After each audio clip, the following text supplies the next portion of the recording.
Honorable Senators, we have a quorum. I declare this meeting in session. Now, welcome to this meeting of the Standing Senate Committee of National Security, Defense, and Veterans Affairs. My name is Senator Jean-Guy Dagenet, Deputy Chair of the committee. I am joined today by my fellow committee members, whom I welcome to introduce themselves, beginning on my right. Sénateur Pierre-Hugues Boisvenu, district La Salle au Québec. Senator Dave Richards from New Brunswick. Peter Beam, Ontario.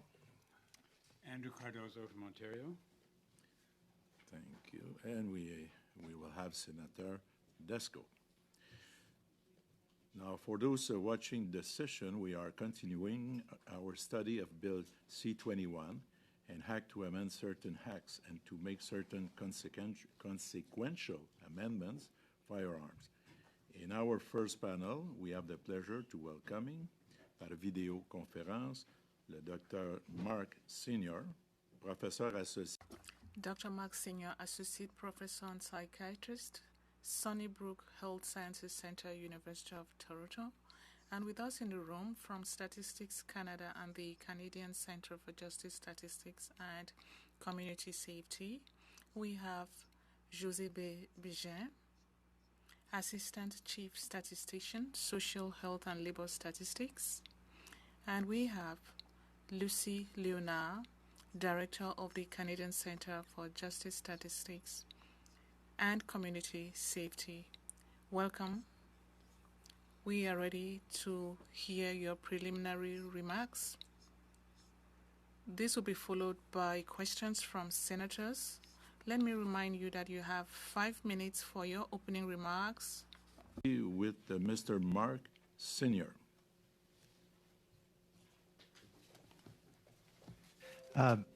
Good morning, committee members. It's an honor to be with you today. My name is Dr. Mark Sinyor. I am an associate professor of psychiatry at the University of Toronto and a psychiatrist at Sunnybrook Health Sciences Center. I am a suicide prevention researcher and have published more than 100 scientific papers on suicide, mainly focused on population-level strategies for preventing suicide, such as means restriction.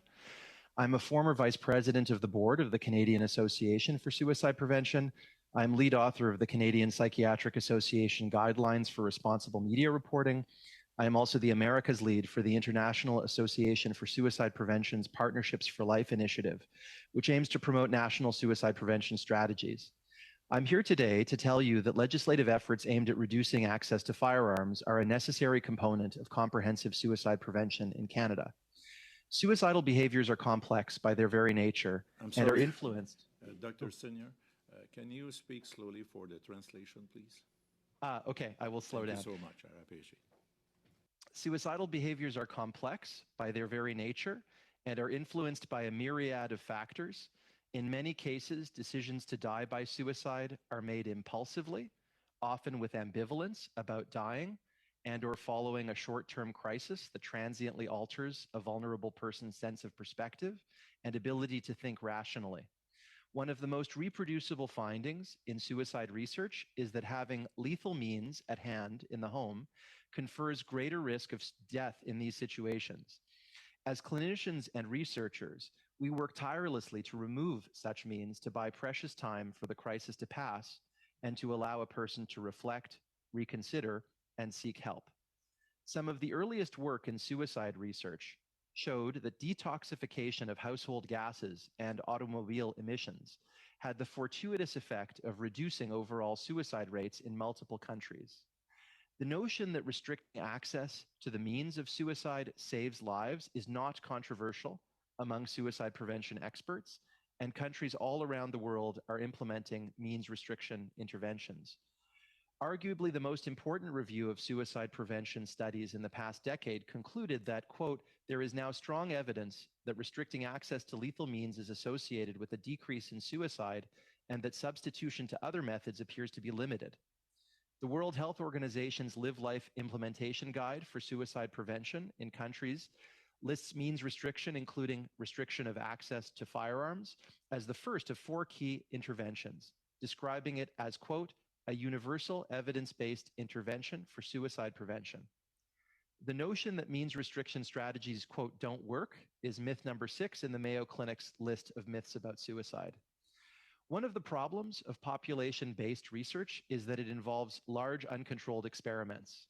I know this intimately. The first suicide-related study I published showed that a means restriction intervention in Toronto apparently did not work because people substituted one suicide location for another.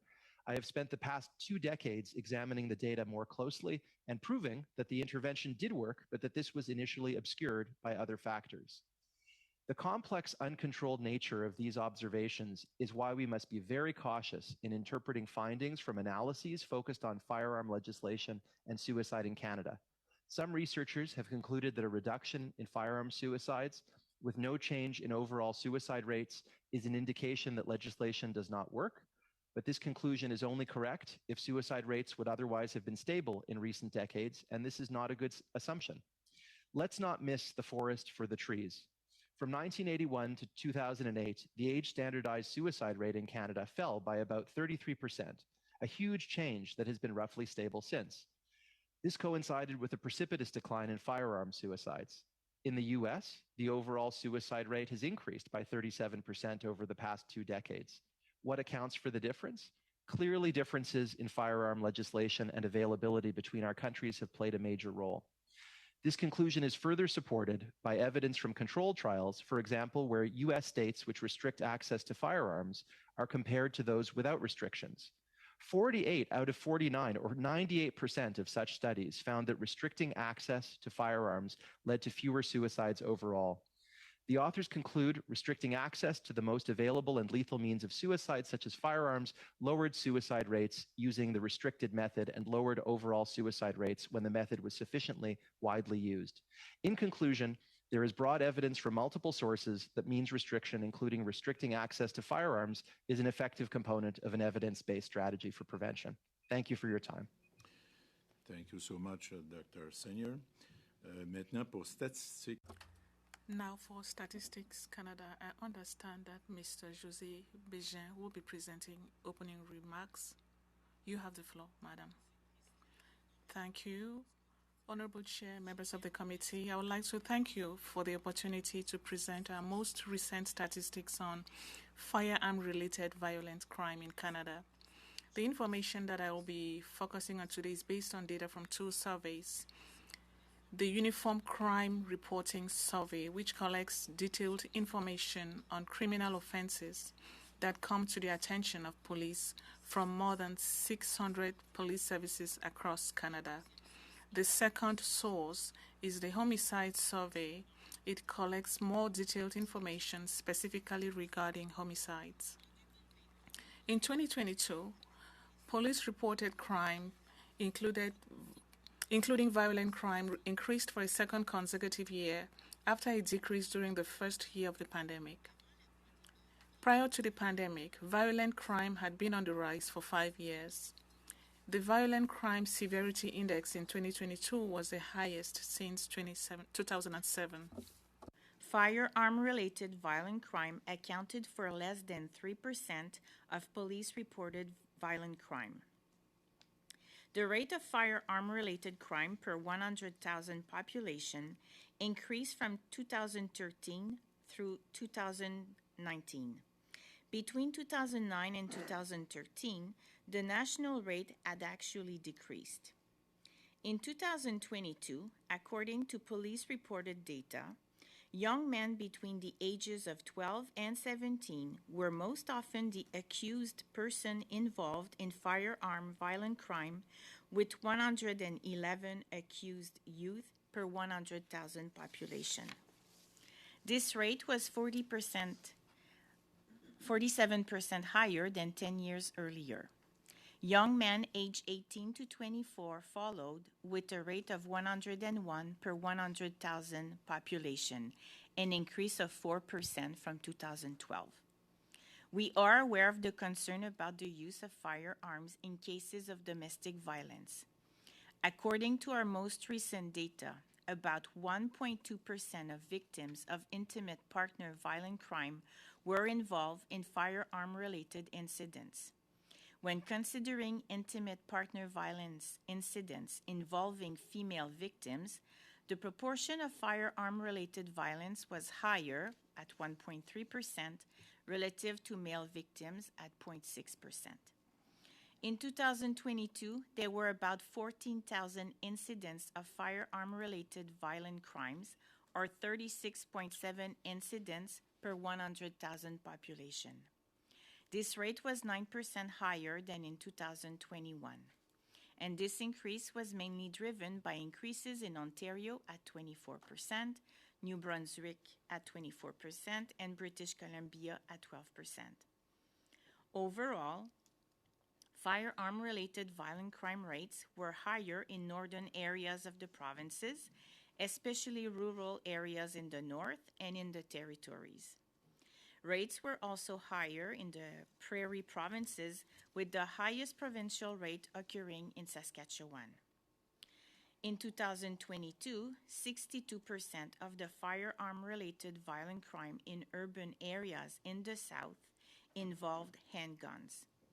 In rural areas in the south, 1/3 of firearm violent crimes involved a rifle or shotgun. However, 36% involved a firearm-like weapon or an unknown type of firearm.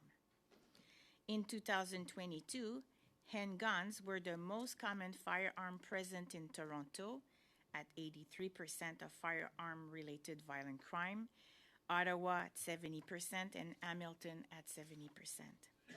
Since firearm violent crime reached a low in 2013, the rate of handgun crime increased by 50%, while crimes involving a shotgun or rifle increased by 45%, and crimes involving a sawed-off or fully automatic gun increased by 35%. However, the largest increase, at 76%, was seen in the firearm-like weapon or type unknown category. And this category includes, for example, pellet guns, flare guns, BB guns, starters, pistols, and 3D guns. It also includes incidents where the police could not identify the type of gun that was present. The national homicide rate increased by 8% in 2022, marking the fourth consecutive annual increase. In 2022, police reported 874 homicides. 343 were committed with a firearm, 45 more than in 2021. The rate of firearm-related homicides has generally been increasing over the last 9 years. Since the mid-'80s, the proportion of homicides perpetrated with a firearm was relatively smaller to that perpetrated with a knife or other cutting instrument. Since 2016, firearms are the most common method to commit a homicide. In 2022, almost half of firearm-related homicides were related to gang activity, compared to 7% of homicides that did not involve a firearm. In closing, Statistics Canada recognizes there are information gaps and continues to work with a broad range of justice and public safety partners to identify and address information needs and priorities. Thank you, Mr. Chair, for your attention today, and we'd be happy to answer any questions. Alors, merci beaucoup, Madame Bégin, pour votre présentation. Thank you very much, Madame Bégin, for your presentation. De question, je tiens à souligner la présence du sénateur Plett, qui s'est joint à nous. Senator Plett is joining us. With us today until 12:30 p.m., we will do our best to allow time for each member to ask a question.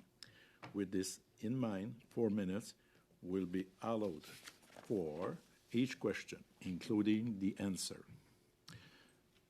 Évidemment, je brandirai cette carte pour vous aider. I will raise this card to show you that you have 30 seconds left. Please ask succinct questions and indicate to who you are asking your questions. Senator Cardozo, and followed by Senator Boisvenu. Thank you, Chair, and thank you to our witnesses for being here. My question is really directed to Madame Bégin. but the other witnesses may wish to respond as well. In the brief that Statistics Canada presented to us, you indicated that the rate of firearm-related violence has generally increased over the past several years, and you mentioned that in your statement just now as well. And while firearm-related violent crime typically represents less than 3% of police-reported violent crime in the country, you indicated that it has a significant emotional and physical impact on victims' families and communities. To what extent do you think, and is it sort of statistically possible even to do a projection here, but to what extent do you think would the implementation of Bill C21 help to reduce the physical and emotional impacts of firearm-related violence in Canada? And also, I'd be very interested to know, how does StatsCan define emotional impact?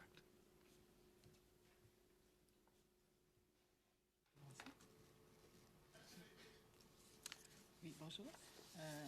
Thank you for the question. So, as I understood, like two parts in terms of the overall increase in firearm-related violent crime. So, what we've seen in terms of since 2013, the large increase. There's been some fluctuation for 1 year firearm-related violence, but overall, we mentioned a large increase in firearm incident, and it's mainly the largest increase we see for firearm like weapon or known type of firearm. So we're not sure if that's the ghost gun but this is where the largest increase is of 76%. And this could partially be a result of the increase in those incidents of fire like weapon or unknown type of firearm. It could also be the result of the increase in the rate of youth accused of firearm-related violent crime that we see.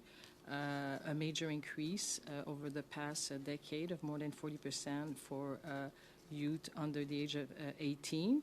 It could also be accounting for that those firearm like weapon or known type are also counting for a relatively large proportion of these crimes, which was not there before as well, the ghost gun that have been discussed on this committee as well.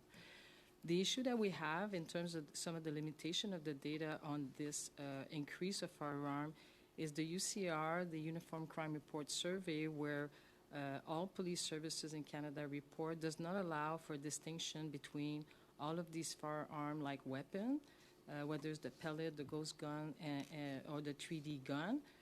And that's why, given the largest increase in this category, for us, it is unlikely that it is this type of weapon are contributing to most of this increase. So again, we cannot for sure mention where the increase comes, but in terms of this type of firearm, this is the largest increase we've seen since 2013. Thank you. I'm sorry to interrupt you because I know the clock is ticking, but do you have a definition, or what is the threshold of emotional impact? Oh, that I don't think it's something we measure in the sense of the data. But what we see with this bill is in terms of better protection of victims, especially in the escalation. For example, I think it's in the protection order. So in terms of the emotional impact, I think it's to stop a bit, ideally, the harm to the victim. But at the same time, if this bill is able to limit the access, of course, of firearm for individuals that are demonstrating instability or at risk of causing harm to victim, this is where we understand, us also working with victim and doing also victimization survey at Statistics Canada, having worked very closely with many victim organizations, that those additional protection that the bill is adding to, incident of domestic violence, this is where it could then maybe deal with some of the emotional impact if it reduces the harm and the violence against the victim, especially of intimate partner violence. Okay. Thank you, Madame Léonard. Alors, petite correction. Thank you, Madame Léonard. Small correction. Senator Boisvenu will be asking the next question. Thank you very much, Mr. Chair. Welcome, witnesses. Indeed, it is really concerning to see that between 1980, I could go further back, up to 1990, there was a constant drop in the number of homicides committed with firearms, and since the beginning of 2000, there's been a significant rise. During that period, let's see the last 10 years, did you study the main factors that account to the increase in firearms crime? The main factors that are related to firearms-related incidents.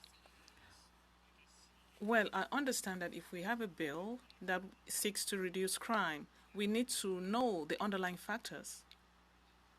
Answer, yes. That's what was said in this committee. We are not claiming to have all the reasons to explain the cause of the violence. Something that was mentioned was, for example, better control of firearms. What we've seen from the data collected, if we are talking about a strict firearms control system in firearms, information is not necessarily available. About 3% of firearms-related incidents, about 5% domestic violence. Can we really say, looking at these figures, that we are controlling firearms? We are saying that we are controlling firearms, but if we look at the situation that has obtained over the past few years, statistics have shown that this is increasing. Witnesses that came here, be it those from the RCMP, the border services, have said that this is an alarming situation when we see the weapons that are circulating, like the 3D guns. The Toronto Police Service that came to testify said that since the entry into force of C-75, they were overlooking the general policy in terms of drugs. Help me with figures. They believe that there's a link between deregulation and with this law, almost 20% of murders were committed by people who had been freed because of C-75. So do you have any data on that to establish a correlation between government policies and the increasing number of crimes?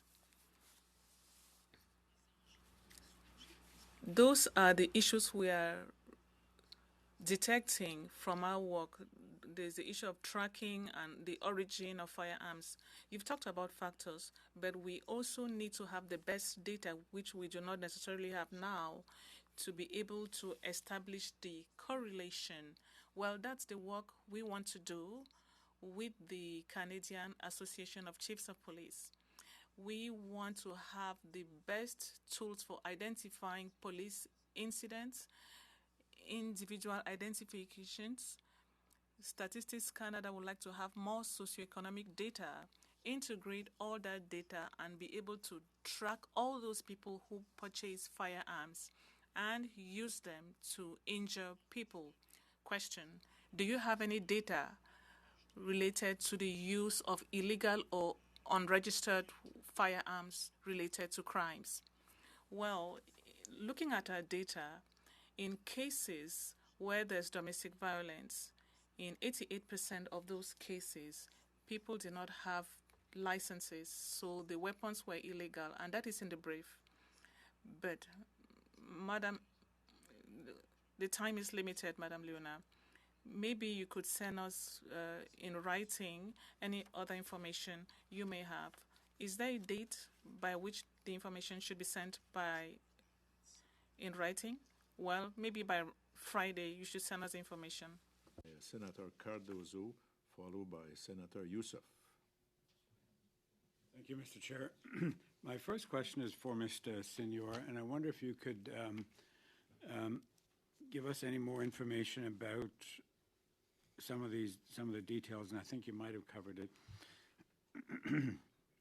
Could you tell us the degree to which, when we're looking at suicides, the percentage of suicides that involve firearms versus those that do not involve firearms? I'm not interested in the detail of those, but just if you have firearms versus non-firearms, and whether you have information on whether whether people are using handguns or long guns, or whether you know whether they're legal guns or illegal guns. Thank you, Senator. In terms of the proportion by firearm, it's dropped substantially. So in 1980, it was about a third of all deaths in Canada that were by firearms. Now the latest statistic that I've seen is 16%, so it's about half of what it was. In terms of which sorts of guns are used, actually, I don't have that information. Forgive me. Okay, no, that's fine. Thank you. And to our other witnesses, Madame Bégin and Madame Léonard, I wonder if you have information on domestic assault. So we've had some very compelling testimony from women's groups and organizations that deal with domestic and intimate partner violence, who are very supportive of this bill. They talked about domestic violence happening just as much in rural areas as it does in urban areas. I wonder if you have any information on any stats in terms of the degree to which firearms are used in domestic violence in urban centers versus the rural areas. Yeah, that's my question.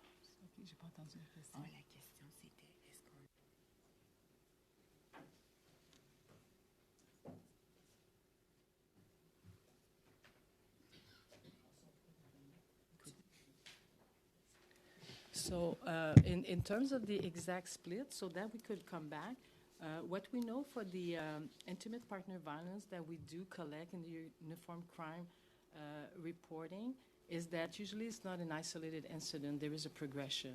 And that's what the data have shown. And the introduction, for example, of this bill or some of the suggestion to bring civil or emergency protection order in the case of intimate partner violence, this is where it would, for us, like we see that in the call for services that the police receive, then that the data could be collected to then maybe prevent de-escalation. Because often when we see in the case of the homicide, often, whether it's Sault Ste. Marie or other, we've seen recently that the offenders often had prior in domestic violence, but the information is not collected in a timely manner. So that's why the civil or emergency protection order, if the information is well integrated, then it would prevent the escalation and maybe some of the lethal violence that has been there, because that's what one of many of the witnesses have raised here as well, is that the firearm-related issue, we need to have better information and better sharing of information to prevent the escalation. Okay, and in that context of the escalation, if I have 30 seconds, the use of the firearm is also a threat, as opposed to not just necessarily being used and shot. That the very presence of a firearm becomes an object of a threat. Absolutely.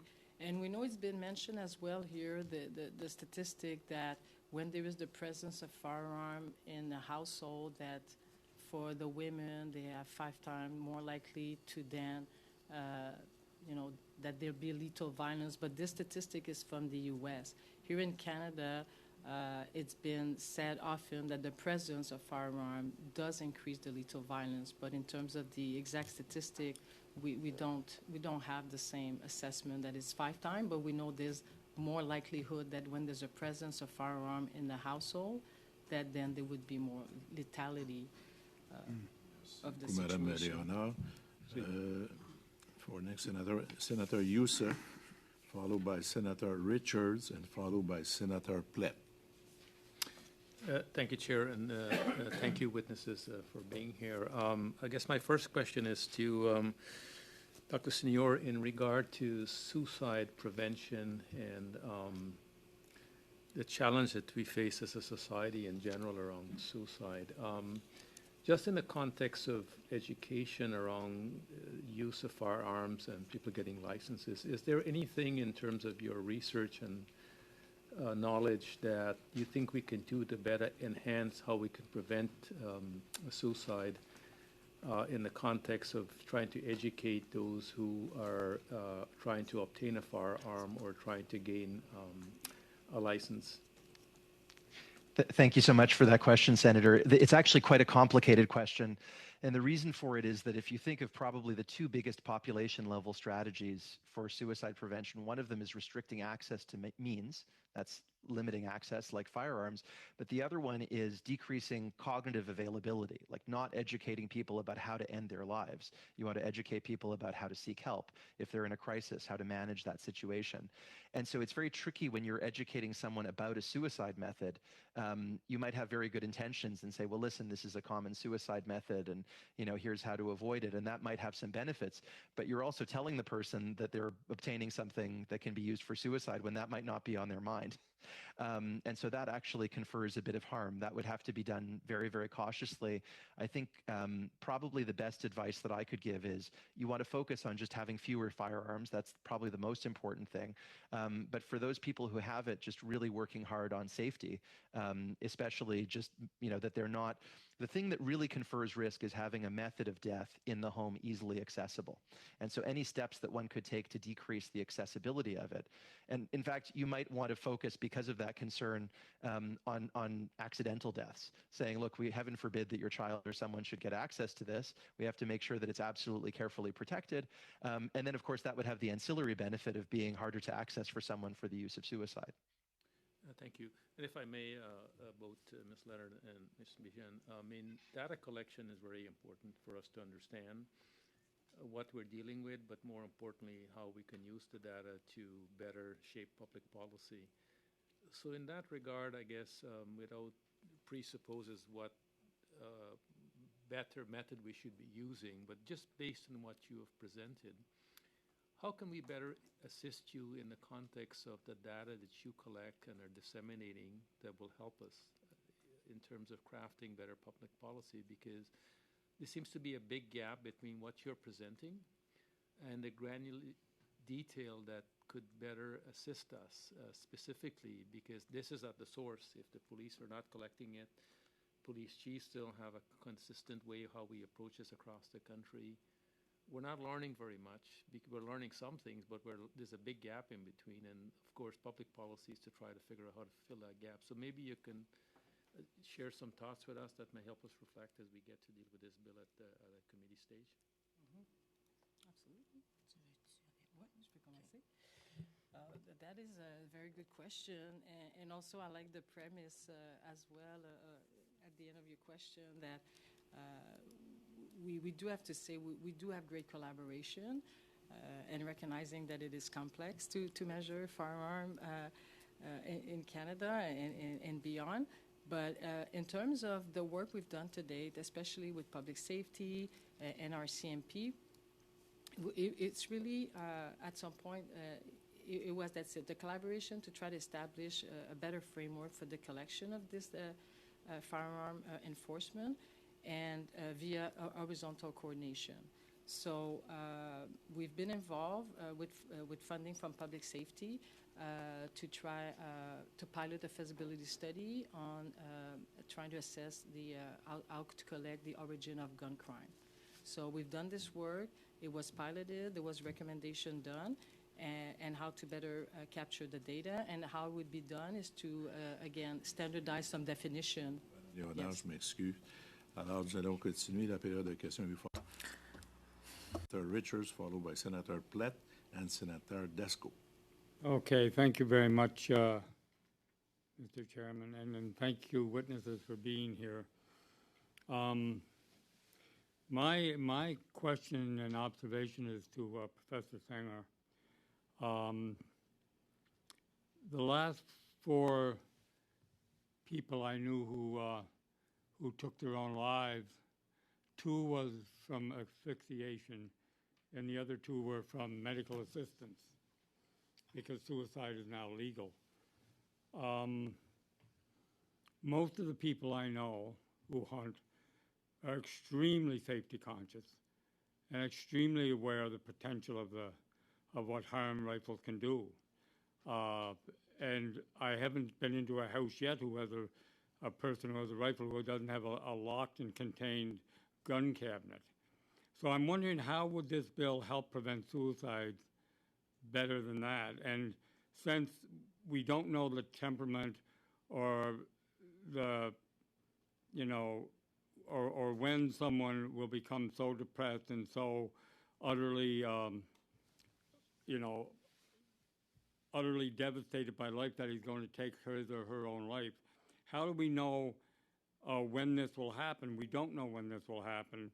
So, I mean, I'm not sure if regulating firearms is going to help any more than finally banning all firearms. So maybe you could answer that for me. I see. Thank you so much, Senator. It's a good question. My condolences on your losses. I think in a way you answered the question at the end there, which is that we don't know, and that is just to maybe contrast Canada with the United States, that's one of the main problems that we run into in the United States when I speak to colleagues, is that they can't restrict access and prevent access to firearms there, and so they focus on trying to detect when someone is depressed or when might be at risk. But that strategy has not, I mean, it has some success, but it's much, much less successful than just having no guns.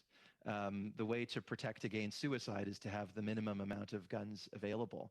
And so I guess the best answer that I can give you is, within the parameters of what's acceptable to our society, we should just do our best to have the fewest guns, so that, to your point, we don't know when someone will become depressed, when someone who becomes depressed will be at the point that they will think about ending their life. And so the thing that we really want to do is just make sure that there isn't something in their vicinity that could be used to end their life at that time, to buy precious moments so that they can seek help. And also, one quick point, most suicidal crises are really fleeting. If you look at the point of real danger, it's sometimes minutes, maybe half an hour. And having dealt with so many situations where you can see if the person could just have had a moment to think about the situation, reconsider, that's sometimes all that's needed. And having a firearm there is an interruption to that is fatal in many cases. And so is a car when they want to commit suicide by asphyxiation, and so are many other means. What I am saying is that I think that clip capacity, reducing clip capacity, wouldn't stop a person from taking a 3-03 and shooting himself. It would only take one bullet. I mean, what I'm saying is a lot of these proposals in this bill wouldn't help the potential suicide. That's my concern with your observations, sir. And so I'll end it at that. Thank you. Merci beaucoup, Senator Richards. Senator Plitt. Thank you, Senator Plitt, followed by Senator Dasko. Chair, and my question also is Mr. Sinyor, and I'm going to follow up on what Senator Richards said. First of all, if we would take all cars off the street, we would have no car accidents. But my question is it relates to the study, your study or your comment on comparing suicide by firearm in Toronto with the 5 largest metropolitan areas in the United States, something you co-authored with several colleagues back in 2019. And that study found that suicide rates by firearms were highest in centres where there was a high prevalence of firearms in such centres. And although Toronto had the highest rate of suicides by means other than firearms, I think you would argue that the presence of firearms makes it more likely, which you already did. This is interesting, but you need to consider this in the context of the bill, because that's what we're talking about here is Bill C21. This bill does not actually reduce legal firearms in circulation in Canada. The bill will certainly ban the purchase of and sale of legal handguns, but it doesn't actually take any handguns out of circulation, at least not until someone dies, then the state loses that handgun. And of course, nothing prevents handgun owners or anyone else from owning or buying another firearm. The bill also confirms a ban on so-called assault rifles, but it doesn't reduce any other firearms in circulation, including semi-automatic firearms. In fact, the government will actually pay gun owners to hand in the firearms that have been prohibited and then permits those firearms owners to use that money to go out and simply buy other firearms if they choose to do so. So, sir, if the presence of firearms is raising the risk that suicides will be successful, then what impact will this bill, Bill C21, have when it is actually not reducing the legal firearms that are now in circulation? Thank you, Senator. Specifically, Bill C21. Yes, thank you. I think there are different ways to answer the question. I mean, first, I might quibble very slightly with the beginning of what you said about cars versus firearms. Actually, that was one of the major findings, that when cars were detoxified in the 1990s, it had a dramatic impact. It's much harder these days to end a person's life with a car than it used to be in the past. And the rates of it are very, very low. A handful of people who do it every year in Toronto, whereas a firearm is a much easier Well, sir, let me thing to interject access. for 1 second. Yeah. I didn't say people were killing themselves, suicides by car accident. I said simply if there was no car on the streets, there would be no car accidents, period. Oh, that's true. Fair. It's a fair point. And I guess part of what you have to decide is, do we need cars and do we need firearms? The answer to those questions may differ. But what I will agree with you on is that, essentially, I think any effort to reduce either access or availability to firearms is going to be the most effective strategy in reducing suicide. For example, to the previous senator's last comment about clip numbers, I imagine that could be very helpful for homicide prevention or mass homicide prevention. I don't believe that specific finding will impact suicide. So you kind of have to decide which elements of the bill might work for different elements of harm that are caused by firearms. But the bill doesn't take any guns off the street. So that would be better. I would certainly, from a suicide prevention standpoint, it would be good to do more of that. Fair enough, but then we need something other than Bill C21. We're dealing with Bill C21. It does not do what you're suggesting you would like done. That is my point. Not that I fully support we should do anything we can to prevent people from committing suicide. There's no argument. The argument that I have is Bill C21 doesn't do that. So why don't we find a different mechanism than this? Because this isn't the answer to what you're suggesting. Thank you so much, Senator Plett. Now, Senator Dasco. Senator Dasco. Thank you, Chair, and thank you to our witnesses for being here. My question is for Dr. Sinyor as well, and thank you very much for your work and also being a Torontonian. I very much value the presence of Sunnybrook Health Sciences in my community. It's a great institution, and I'm very pleased that you're associated with it. So your theory, you are a population specialist in population suicide issues and prevention. And I just wanted to, and your theory, and based on data, is that there is, by reducing the means for suicide, then guns being one of them, then we can look forward to lower suicide rates. Now, let me just ask a couple of questions. First of all, I guess a little bit related to what Senator Plett just asked you, but with respect to the bill and your understanding of it, should there be greater restrictions on firearms from what we are contemplating in this bill? So would that help suicide rates if we actually had greater restrictions in C21? And secondly, help me understand something that has come up a couple of times in this committee. And then with respect to availability, some people have said, okay, every household has knives. So why is it, or is it the case that people don't try to commit suicide with knives? Or perhaps they do. I want to explore that issue, that topic for a moment, just to understand that. And then thirdly, with respect to your comments about suicide being impulsive, there being transitory factors that many people have, is it the fact that most people who commit suicide try it once and then don't try it again? So do you have data on that? So anyway, a lot of questions for you, and thank you very much.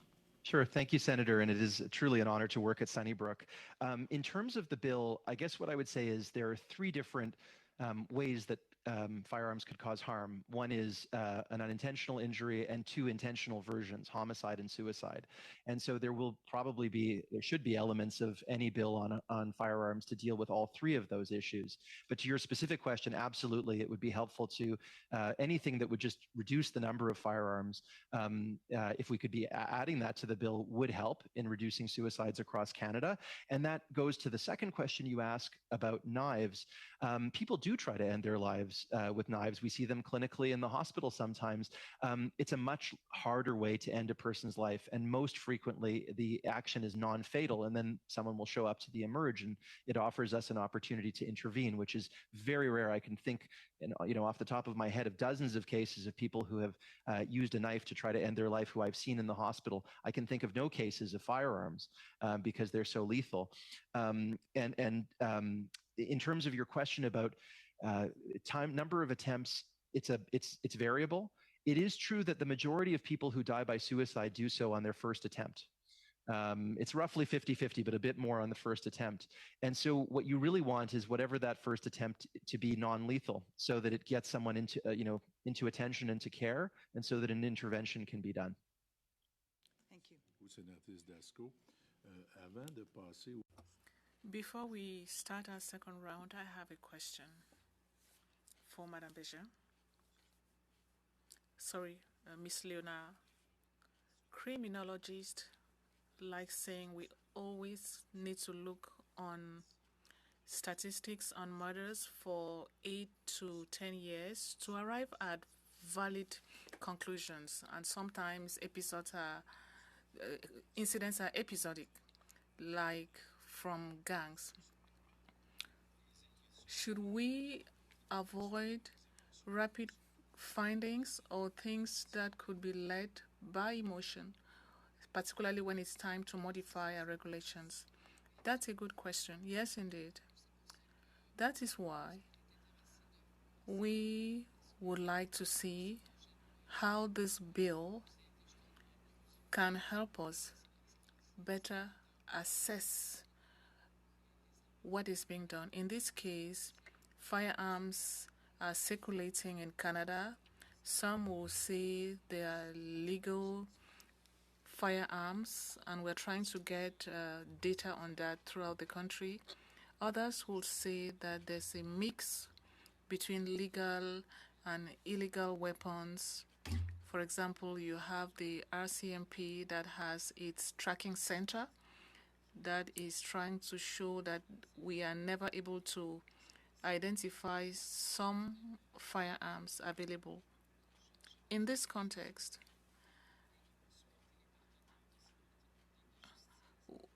we are there to support our justice partners. As a National Statistics Center, we also have a national mandate to look at what we have available in the community. So this bill could help us come up with better standards. So when it comes to legal or illegal weapons in Canada, well, there we can be able to inform bills. We will begin with Senator Boisvenu, followed by Senator Youssef, and followed by Senator Richards. My question goes to Statistics Canada. Do you have any comparative studies amongst people between 16 and 24 years when it comes to the use of firearms when a crime is committed? Do you have comparative data between the use of shotguns and the use of shotguns and the use of rifles? Thank you, Senator Boisvenu. That's a very good question. I think we are looking at a detailed study of firearms and the profile of holders of those firearms, so we can give you more information with the age groups. It's not the same thing for adults and juveniles. But the statistics you provided a while ago are very disturbing when we look at those between 16 and 18, where the percentage of increase for crime with firearms exceed all the other categories. And when a crime is committed by a minor, particularly in Quebec, and when they become a major or an adult and commit another crime, the previous data is deleted from the system. But the bill we have before us, C21, is based on the rise in crime. But if this increase in crime can be accounted for only by minors between 16 and 18, it's not the same. For adults, we need social programs to accompany them. Don't you believe that's the case? Even that's the way Minister Leblanc started discussions. A week after he came here, the minister said that C21 will have little impact on organized crimes. It will have greater impact on minors who buy firearms from the streets and commit crimes. What impact will this bill have on minors? I don't believe we are in a position to respond to that. Thank you, Mr. Chair. Thank you, Mr. Boisvenu. Senator Youssef, followed by Senator Richards. Back, Ms. Léonard and Ms. Bégin, in regard to the answer you were providing on the pilot you were doing, I didn't get the conclusion of that. So I'm very interested in terms of how this pilot might help us collect better data that can help the understanding, of course, gun crimes across the country.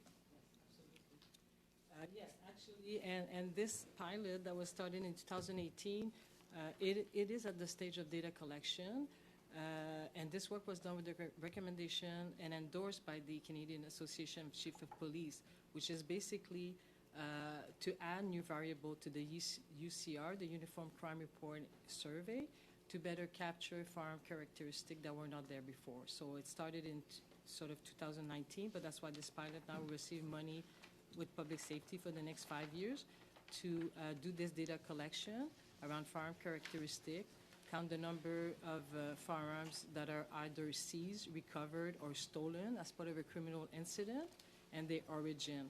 So this work with public safety and adding those new variables in the existing Uniform Crime Reporting Survey from all police services on those police-reported criminal incidents will ensure, or at least advance, more consistency in firearm-related definition across police services in Canada. So in the context of StatScan, when can we start getting this new data that will better inform us about the granularity of, how and which guns, legal or legal, and more importantly, that can be of much help in regard to understanding the crimes and firearms-related use? Well, we're working with the Canadian Association of Chiefs of Police Special Purpose Committee and the Police Information Statistic Committee. And the Special Purpose Committee members were here to do their representation as well. We're looking at data collection next year, and so most likely 2025.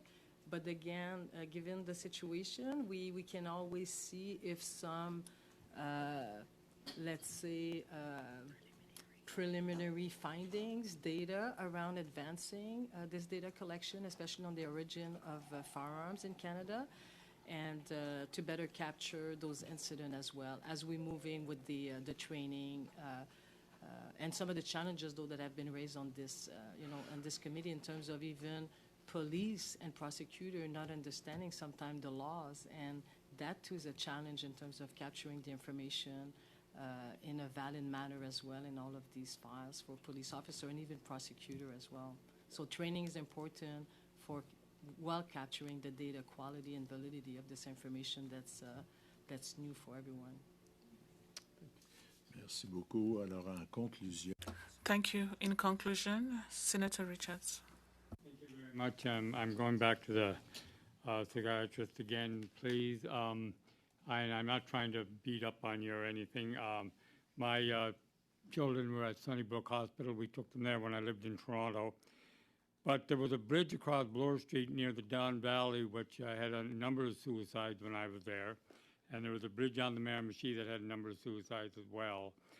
My only thing about this regulation is you cannot determine action or reaction of human nature through governmental legislation. And so I am very concerned with this positive attitude toward this, which is really going to have a negative impact, I think, sooner or later on ordinary people who have rifles for target shooting or hunting. And I think it's a targeting of them and not solving the problem. So perhaps maybe you could comment on that, sir. Thank you so much, Senator. And don't worry, I don't feel enough. So I think actually the answer to your question might be what you raised with the Bloor Viaduct. That's actually my research. That was the study that I was mentioning in my opening remarks. Originally, it appeared that the barrier didn't change suicide rates because of increases at other places. I later did some research which identified that the media in Canada, like the Globe and Mail, had an article 2 months after the barrier came up identifying other bridges that people could jump from. And that was a huge violation of media guidelines, although at the time we didn't actually have any in Canada. And it's why I spend most of my career these days actually working on public messaging, although I also do means restriction and other kinds of suicide prevention. But once the media stopped talking about it, the more recent literature really shows that in an enduring way over the course of decades, that barrier does appear to have lowered suicide rates by about the 10 people who had died at that location. There was a transient finding that it didn't initially, probably due to a media effect. But even that was the poster for means restriction doesn't work, and in the long run, it did. One last question, sir. Do you own a firearm or know people who own firearms? I mean, have you spoken to people who actually use them for recreational or hunting, and have used them safely? Because as I said, 95% of the people I know are extremely conscientious people when it comes to firearms. They were taught from the time they were children to be so. So that may be so. It's just that even if you're conscientious, if you're in a suicidal crisis, it may override the conscientiousness. But to answer the specific question, I do not own a firearm. I do know many people actually who own firearms, although most of them are American colleagues. Thank you.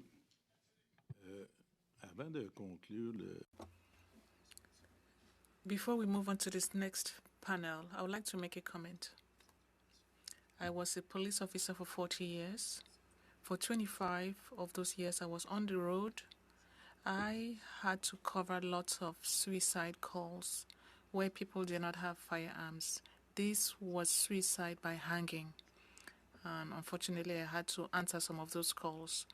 And sometimes where there were firearms, people had used firearms. I'll spare you the details. My best friend, who was a police officer, I was the one who found him with a pistol in his mouth. So unfortunately, there's lots of suicides amongst police officers, and they use their firearms. I don't have statistics. I'm not a professional. But thanks to my career, most of the suicide cases that I covered involving firearms, well, I somewhat agree that it's a form of suicide that is done rapidly. Unfortunately, people don't talk about it. My best friend who committed suicide is someone I found with a firearm in his mouth. So unfortunately, police officers use their service arms. I'm not a professional. I'm simply telling you what I observed. Now, this takes us to the end of our panel. I would like to thank Dr. Sinyor, Madame Bégin, and Madame Léonard. We appreciate your contributions and the time you took to come and share your experiences with us. Right now, we'll suspend the session briefly, and we will prepare to start our second panel. For those who are just tuning in, we are studying Bill C21, an act concerning firearms. We now welcome from the Fur Institute of Canada, Mr. Doug Chiasson, Director General. You're welcome. And we are happy to have you with us. You have 5 minutes for your statement. Now, Mr. Chiasson, please proceed when you are ready. Good afternoon, Senators. My name is Doug Chiasson. I'm the Executive Director of the Fur Institute of Canada. The Fur Institute of Canada, created by Canada's wildlife ministers in 1983, is the national voice for Canada's fur sector.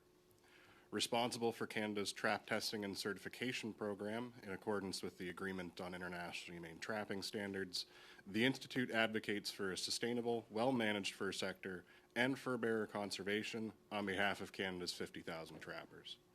The FIC's work supports not only the commercial fur trade, but wildlife research, predator management, human-wildlife conflict work, and livestock protection.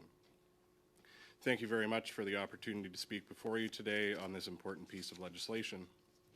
Bill C21, regardless of whatever good intentions may be behind it, will have dire impacts on Canada's trappers if passed in its current form. The important role of handguns in trapping was recognized explicitly by the government of the day in the authorizations to carry restricted firearms and certain handguns regulations. Trappers are identified explicitly in Section 3C of the regulations as individuals who need restricted firearms or prohibited handguns for use in connection with his or her lawful profession or occupation. Unfortunately, many trappers have not been able to access ATCs due to red tape and Byzantine regulations. This situation leaves trappers at an increased risk without the necessary safety equipment for their work. Trappers use handguns and other restricted firearms for two primary purposes: humane dispatch of trapped animals and for self-defense from large predators. For many trappers who use restraining traps, a handgun chambered in a small rimfire caliber like .22 long rifle is an ideal tool to provide a quick and humane death while minimizing damage to the fur of a trapped animal. As well, bears, mountain lions, and wolves are all large predators which regularly are attracted to trappers setting or checking their traps. As trappers often have their hands full with dead animals, lures, or other attractants, while handling traps, tools, and other items, a handgun worn on their person can be much more easily carried and quickly brought to bear for defense than a long gun. A trapper hunting in a predator-heavy area may be inclined to carry both a .22 for dispatch and a larger caliber handgun for self-defense. Carrying two long guns, in addition to the other tools of the trade, is not a workable solution for trappers in the bush. Therefore, Bill C21 will put certain trappers in the position of having to choose between their own safety and maintaining the value of the fur they've harvested. C21's centralization of the issuance of authorizations to carry with the Commissioner of Firearms has the potential to slow an already slow process to a near halt. Disconnects between the timelines for issuance of provincial trapping licenses and issuance of ATCs already create situations where trappers are unable to obtain ATCs for the start of the trapping season. Further centralizing this process will functionally eliminate the ability for trappers to obtain ATCs in a timely manner. The committee has heard testimony from firearms businesses who report extreme challenges in dealing with the Canadian Firearms Program, including repeated phone outages. Adding another task to the CFP's plate will make the service provided even worse. We recommend that Clause 28 be removed from the bill to leave ATCs in the hands of the Chief Firearms Officers. If the committee is intent on centralizing the issuance power for ATCs, we would request that the legislation be amended to establish service standards that are aligned with provincial licensing. These standards must also have meaningful teeth to provide accountability. As you've heard from many other witnesses, Bill C21 in its current form would significantly decrease the number of people eligible to purchase handguns, which will lead to a decrease of availability in the firearms retail space and corresponding increases in price. We are already seeing this with the closure of many firearms and outdoor retailers. This will add to the financial burden on trappers, who are already suffering from the impacts of sagging international fur market, inflation, and increased cost of living. A new trapper already needs to pay for a trapping course, a trapping license, an RPAL course, RPAL license fees, all before applying for an ATC, which may or may not come in time for the start of trapping season. Given that trappers primarily live in rural and remote communities, further restricted retail presence could add hundreds of kilometers of travel to procure a firearm or an RPAL course. Increasing the costs of any of these constituent pieces will put trapping even further out of reach, particularly for low-income and Indigenous individuals in communities where this can be one of the few reliable sources of income. These fundamental flaws must be addressed before C21 is passed into law. Amendments are necessary. Trappers, both Indigenous and non-Indigenous, deserve to be safe while pursuing their livelihood. Lastly, and I want to be clear, the passage of C21 as it stands will make trappers in Canada less safe in the pursuit of their outdoor heritage, culture, and livelihoods. Thank you. Thank you so much, Mr. Chiasson. Now we will now proceed to question. Our panel today finishes at 1:30 p.m. As with the last panel, I will limit each question, including the answer, to 4 minutes, and I will hold out this card to indicate that 30 seconds remain in your time. Now, please keep your questions succinct. And we will proceed to the question with Senator Plett, followed by Senator Beams, Senator Boisvenu, and Senator Deacon, Ontario. Thank you, Chair. And thank you for being here, and thank you for your testimony. When the minister appeared before our committee, he stated, and I quote, "We engaged with firearms community and sports persons across Canada to hear their perspectives and to ensure that we respect their traditions and way of life. Their consultations have informed our path forward." Was your organization, your association, consulted on this bill before it was introduced? No, we were not. Thank you. How many trappers across Canada are impacted by this bill? How many of your members would you say are Indigenous? So in real terms, in terms of the number of authorizations to carry that are issued right now, that are active, there's 200 ATCs that are issued under 3C of the regulations for trappers, and 252 ATCs, active authorizations to carry, issued under 3A, which is for individuals in areas where wildlife may present a risk to safety. And it's difficult to parse how many of those 3A authorizations are issued to trappers. How long is the wait to get an ATC issued for a trapper? Reliable numbers on the wait for ATCs, particularly for trappers, are hard to come by, as you may sympathize, Senator. One thing that I can say is that there are certain provinces in which the chief firearms officers avail themselves of the wide latitude that CFOs have and choose not to issue authorizations to carry to trappers. What would you argue is a reasonable service standard in this regard? I think the ideal number would be, the ideal service standard would be ensuring that the ATCs would be issued before provincial trapping seasons open. So if the Canadian Firearms Program came back and said we can get them, we can do them in 5 months, that would be great. We can inform members that to get your ATCs you need 5 months. You need to have your application in 5 months ahead of time. But certainly the shorter the better in terms of a reasonable service standard.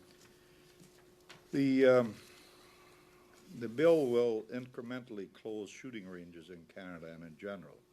It will create an environment where it will become more difficult to safely require handguns. But closing shooting ranges in Canada, how would that impact trappers if they cannot go and you don't really want to have a person out there with a handgun that can hit the hind leg of a fox that he has trapped instead of the head?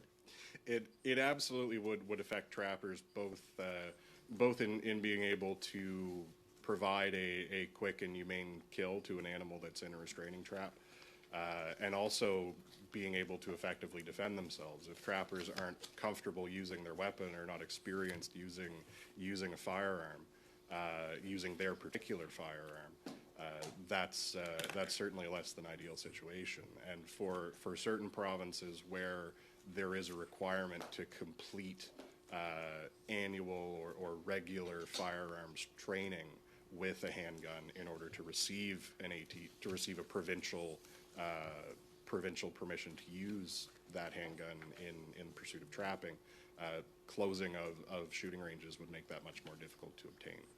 Thank you. Thank you so must much, be Senator running Cliff. close to my time. Yeah, sure. You have 2 seconds. Oh. Well, I'll use those 2 seconds to say thank you. Thank you, Senator Platt. Now we follow with Senator Beam, followed by Senator Boisvenu. Thank you, Chair. Thank you, Mr. Chiasson, for being with us today.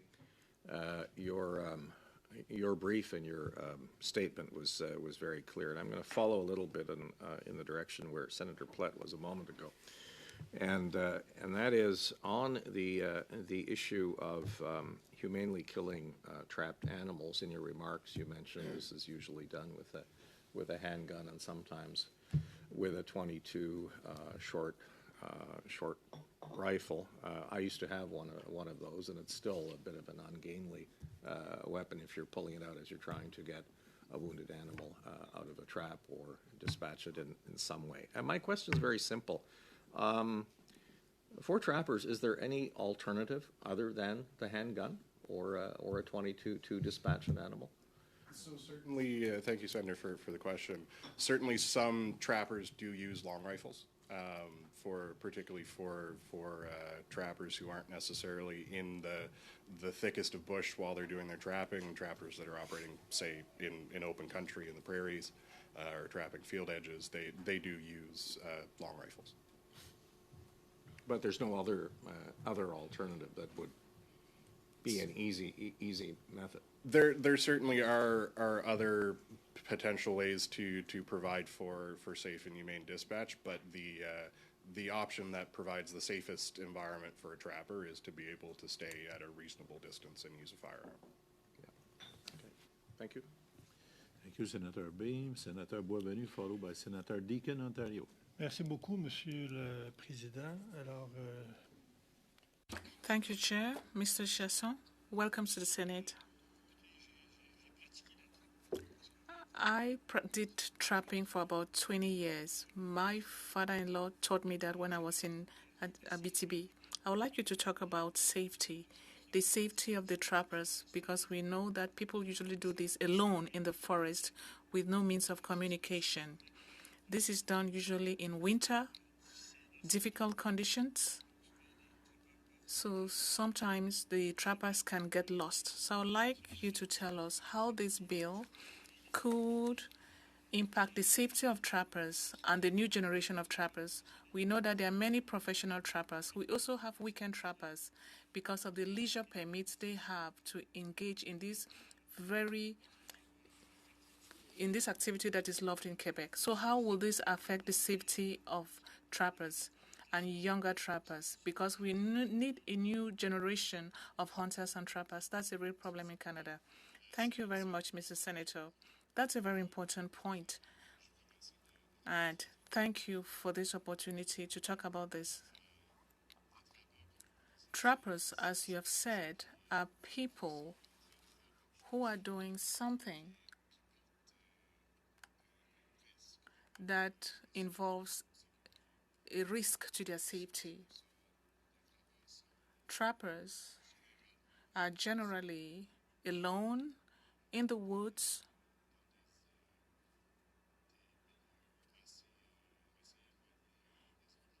in remote areas, and they are working with animals, wild animals, animals that have teeth and claws, and other animals like bears that constitute a significant risk for their work. So we see about 200 trappers with licenses and some 250.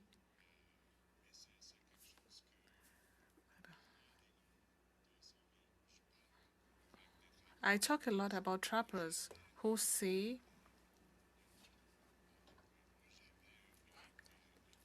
I had a shotgun,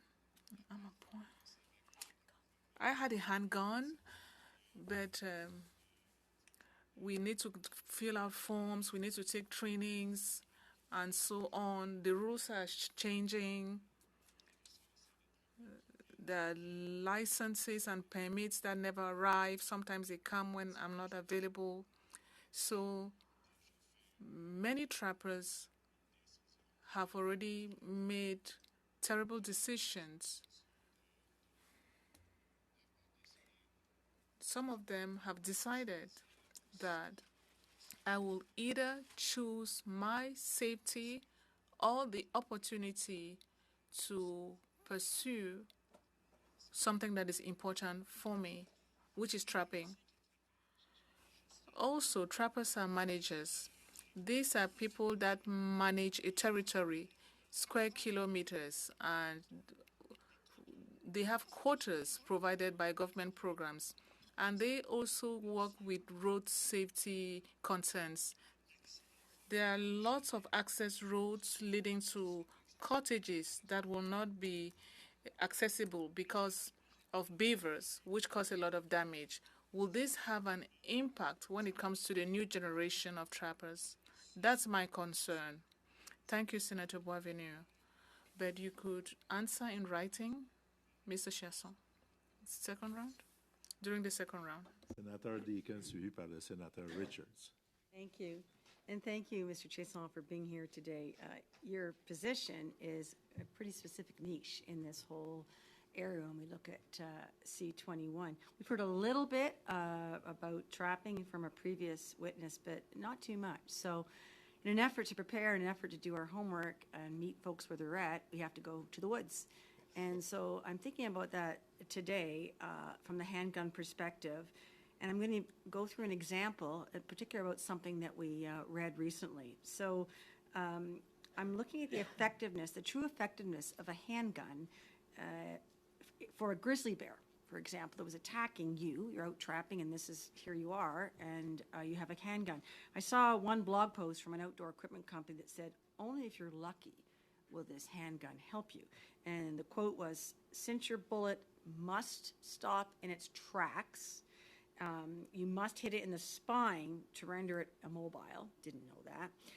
And if you're exceedingly lucky, if you put a bullet between the eyes or in the brain, you might be successful. But anything else, like in the heart, the chest, they'll still have an adrenaline surge, and you could be in trouble. So I bring this up because I see your request about Clause 23, and I do think when we look at amendments, we have to look at them pretty comprehensively. So I worry about people carrying these weapons for self-defense when statistically they are so much more likely to injure themselves or others or loved ones instead of an accident with a firearm. So if we're going to consider voting to amend this bill, we want to know about these exceptions regarding handguns. If you could provide the committee with any data around the stats about trappers that use a handgun specifically to fend off an attacking animal, some may not be here to tell the tale, but you must, have some data rather than the types of firearms that would be permitted. I'd kind of like to know what these numbers are. Right. So Senator, this is actually something that I've worked to try and procure before this meeting. The reality being is there isn't much in the way of centralized reporting for avoided conflict. Right.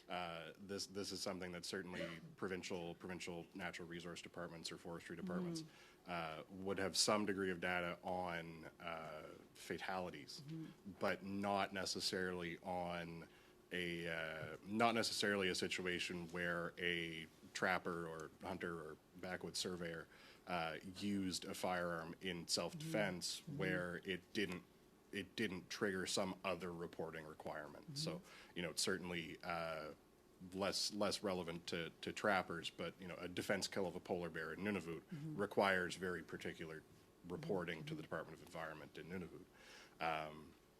A killing of a grizzly bear in particular would require very significant reporting, but using a firearm to defend oneself against a pack of coyotes or a particularly angry lynx or a black bear, where the bear thought better of the encounter after being engaged with a firearm.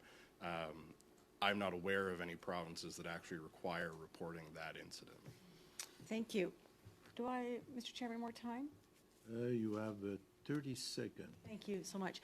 with the earlier comments, so the data there is scant, it's spread out, there's probably some stories, those pieces. But you're very clear that this bill as it is and not being amended puts risk on our trappers, and you have the data for that. So we certainly have plenty of trappers in our organization and in provincial affiliates that can speak to their personal experiences in using their handguns in self-defense. Thank you. Thank you, Mr. Chair. So much. We continue with Senator Richards, followed by Senator Youssef. Thank you very much for being here. I have problems with this because I think it is an arrogant law, and it parents people who are every bit as moral and conscientious as the people passing the bill. And I don't think it will help reduce crime. But most of the trappers I know no longer trap. There's a lot of them are my age, but even the younger guys didn't take it up. Because it isn't an easy life, is it? No. I mean, you have, even before this draconian measure, you have your line, your territory, your traps, and an increasingly limited market because of the bad publicity trappers get, and the idea of trapping animals get.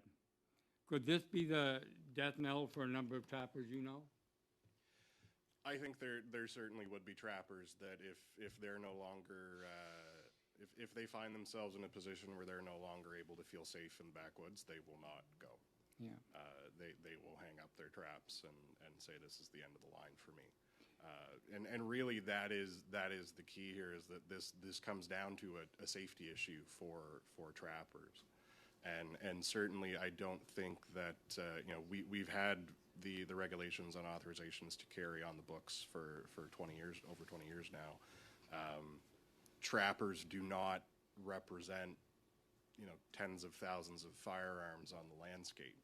They represent a very particular use case and a very tightly controlled one, who unfortunately are going to end up being caught up in a much larger issue that's far beyond their control. Yeah. What is the market like? How pinched is the market now for? So there are some bright spots on the horizon when it comes to the fur market. We've seen some fairly significant increases in the beaver market in recent years, but compared to the fur market of 35 years ago, it certainly is a much declined industry. But beyond the simple dollars and cents of the fur trade, trapping is a very important cultural and heritage activity for people living in remote and rural communities, both Indigenous and non-Indigenous. Yeah. Thank you. To Senator Richards, Senator Youssef. Thank you, Chair, and thank you, Mr. Chiasson, for being here.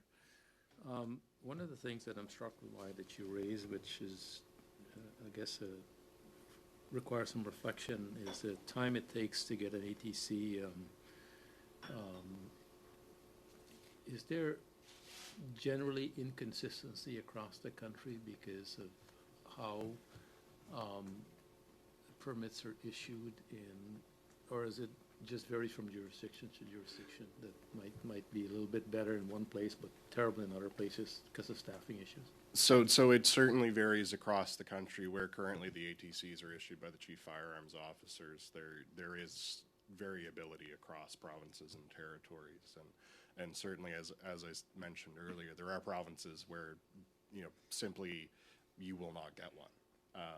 The CFOs refuse to issue ATCs for the purposes of trapping.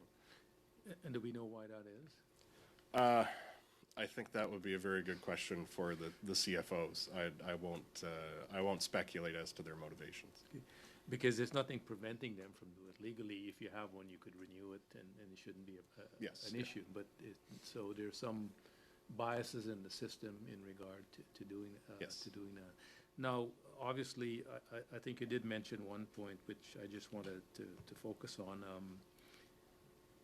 You were suggesting that 5 months is a reasonable time frame? So I used 5 months purely as I needed a number for my example. So thank you for the opportunity to clarify.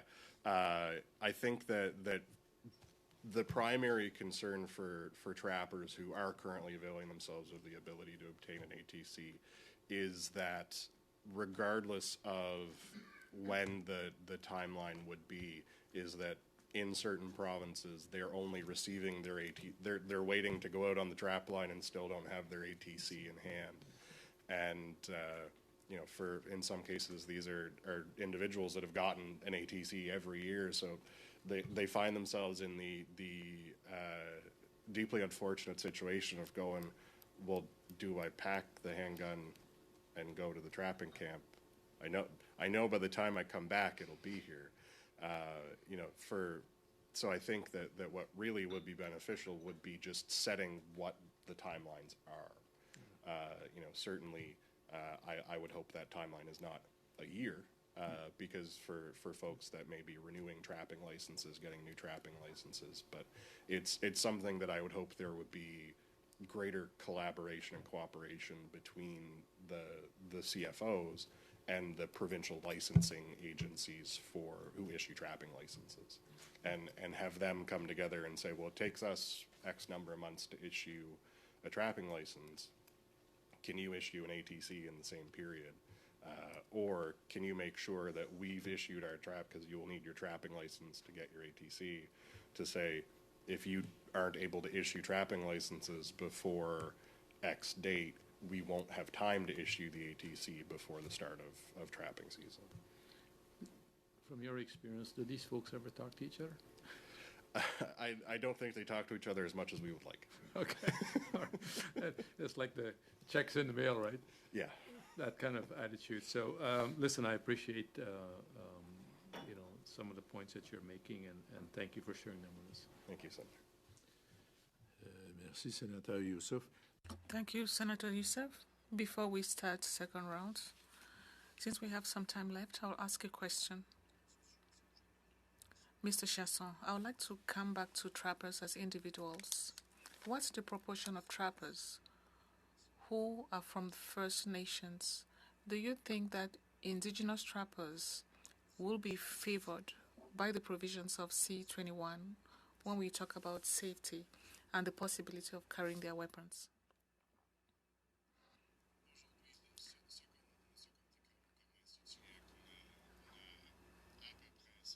We have about 50,000 trappers throughout Canada.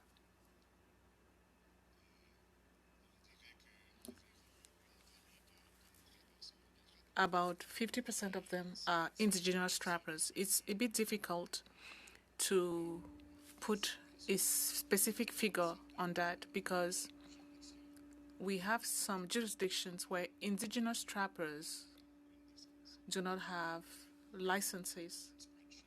We don't have a spreadsheet with exact numbers, but we think that about 25,000 trappers in Canada are indigenous.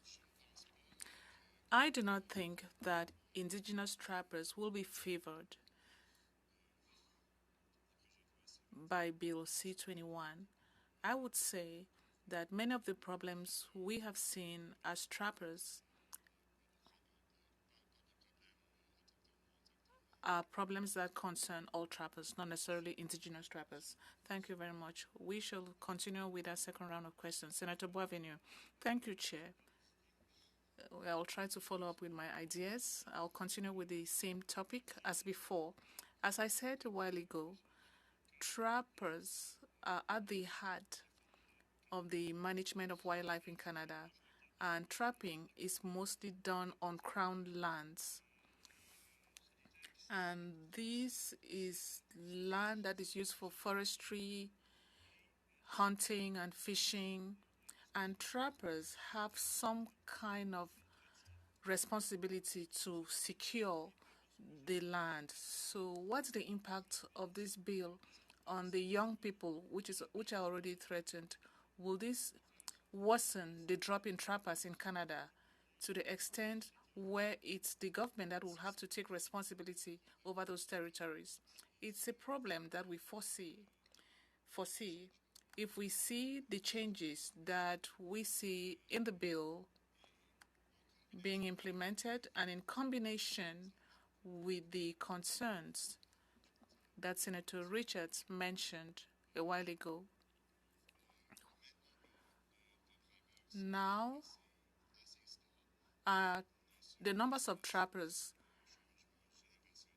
is stable, but it's changing. Well, it will change in the future. If this bill, if there were an amendment that you could accept, which one will it be? More importantly, an amendment of Article 28.